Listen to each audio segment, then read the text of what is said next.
सवाल करते हैं, मैं क्यों डरूंगा यार? प्रधानमंत्री हम बनाते हैं ना, तो हम प्रधानमंत्री बनाते हैं, हम प्रधानमंत्री से क्यों डरेंगे? सर सामने बताइए। लेकिन जनता को ईवीएम से कोई मतलब नहीं है, मोदी जी से जनता को ईवीएम से मतलब है, इसीलिए जनता अब ईवीएम के विरोध में है। और अंधभक्तों को लगता है कि ज़्यादा टाइम अंगूठा चूसने से दूध निकलेगा, पर अंधभक्तों को ये गलत फहमी है ना, ये भी दूर हो गया है। अरे भगवान राम आ रहे हैं भैया, बावशीर इनको भी है, लेकिन बता नहीं पा रहे हैं। उठते बावशीर जिसको है ना, उठते बैठते दर्द हो रहा है, बता नहीं पा रहे हो यार। बताएंगे आप विरोध कर रहे हैं। 8 लाख नई ईवीएम मंगाई, लगाओ ना यार, ये इसमें लगाओ। 8 लाख नई ईवीएम मंगाई जा रही है। चुनाव ईवीएम से होगा।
जनता से डरता है, लेकिन ये तो प्रधानमंत्री जनता से कोई डरा रहा है, तो इसका मतलब साफ है ईवीएम ही चुनाव और वोट दिला रहा है। आप बॉम्बे से बिहार गए, बिहार से दिल्ली आए, यहाँ पर ईवीएम के खिलाफ आप लड़ रहे हैं, एक भी विपक्ष आपको यहाँ पे नहीं दिखेगा, ऐसा क्यों? एक बात बताओ, क्या हम क्या बात बोल रहे हैं? फिर वही बात अभी मैं आपको बोलूँगा तो आप लोगों की मिर्ची लगती है।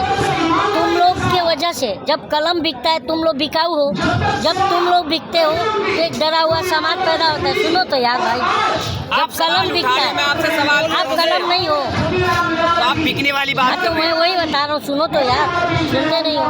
जब कलम बिकता है तो एक डरा हुआ समाज को पैदा करता है, और जब समाज डरा हुआ होता है ना, तो एक निकम्मा नालायक प्रधानमंत्री पैदा करता है। और ये तीनों दिख गया। मतलब निकम्मा है प्रधानमंत्री? नहीं है। 2 करोड़ रोजगार, 15 लाख, 18 घंटा वो काम करते, 24 घंटा दिमाग काम करता है। दोनों फर्क बताओ। अरे तीनों राज्य में बीजेपी आ गई विधानसभा में। मैंने प्रधानमंत्री को दिमाग नहीं कहा, ये आप कह रहे हो। मैंने सिर्फ दिमाग कहा, ये भाई को टारगेट करना और ईडी सीबीआई इनके घर के। कैसे बीजेपी जीत रही है? तीनों राज्यों में बीजेपी जीत गई। हाँ, तीनों राज्यों में। एक बात बताओ, पोस्टल बैलेट पेपर से वोट कौन देता है मेरे भाई पत्रकार महोदय? मुंडी मत हिलाओ, जवाब दो। ईवीएम पर भी तो जनता देती है। ना पोस्टल बैलेट से कौन? अधिकारी लोग देते हैं, आगे बताइए। अधिकारी लोग देते हैं। अधिकारी लोग देते हैं ना। तेलंगाना में भारतीय जनता पार्टी आगे बढ़िए। तो सुनो, जब पोस्टल बैलेट पेपर का जब काउंटिंग होता है, तेलंगाना में जब पोस्टल बैलेट पेपर का काउंटिंग होता है, तो 199 सीटों पर कांग्रेस जीतती हुई नजर आती है। और जैसे ईवीएम खुलता है तो कांग्रेस साफ हो जाती है। अब सवाल ये आता है कि पोस्टल बैलेट पेपर से वोटिंग कौन करता है? तो सरकारी कर्मचारी करते हैं। तो इसका मतलब साफ है कि सरकारी कर्मचारी इनके खिलाफ है। और तब जनता जो ईवीएम से चुना लगा है, वो चुनाव आयोग ने चुना लगाया है। और हम आप सबके माध्यम से रिक्वेस्ट करूंगा चुनाव आयोग से कि यहाँ पर अब काला टीका मत लगाओ भैया। यहाँ पर लेकिन बात वही है, सुनिए करीम शेख, बात वही है, एक राज्य तो आप भी ईवीएम से ही जीते हैं। हम तो उस पर भी शक कर रहे हैं ना।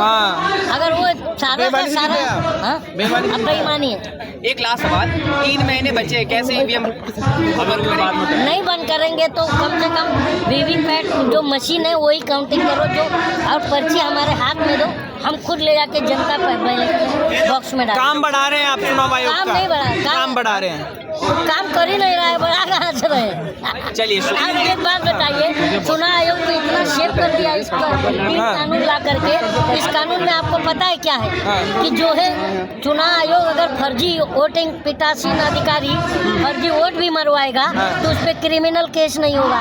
ये है नहीं है कानून में, अब ये लाए जो नया लाए हैं बिल्कुल। तो बताइए, ये तो खुलेआम चुनाव कुछ शायराना है आपके पास?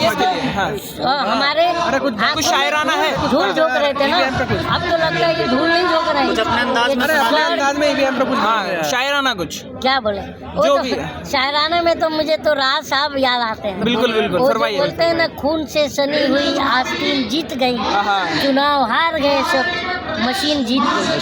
तो ये मशीन का ही काम है मेरे दोस्त। और ये पिछले दरवाजे से ईवीएम की नाजायज सरकार पैदा हुई है। नाजायज बता हाँ, नाजायज, ये जायज नहीं है। अच्छा। नाजायज ईवीएम की सरकार है। हाँ, ईवीएम की नाजायज सरकार। बहुत बढ़िया, शुक्रिया, धन्यवाद।